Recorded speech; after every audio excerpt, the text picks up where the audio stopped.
మాది కొండకిందిగూడెం విలేజ్, కేతపల్లి మండలం, జిల్లా నల్లగొండ.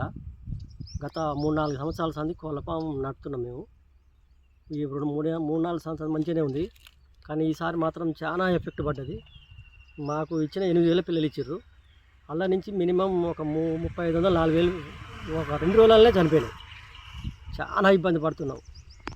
చేసిన శాత కాదు కదా, పొట్టు మందం కూడా లేవు, అసలే నీళ్ళు బ్యాలెన్స్ అని అన్నారు. కాబట్టి ఇదంతా ప్రభుత్వం దృష్టికి పోయి మా రైతులకు ఏమన్నా సాయం చేయగలరేమని చెప్పని మా యొక్క మనవి. డాక్టర్లు ఎవరేం రాలేదు. కాకపోతే ఆ కంపెనీ వాళ్ళే వచ్చి అటు ఇటు చూసినా కానీ అదేదో జబ్బు అని చెప్పన్నారు.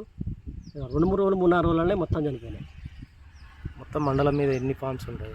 ఉంటుండొచ్చు, ఒక 50-60 ఉంటుండొచ్చు మండలం మొత్తం పేరు మీద.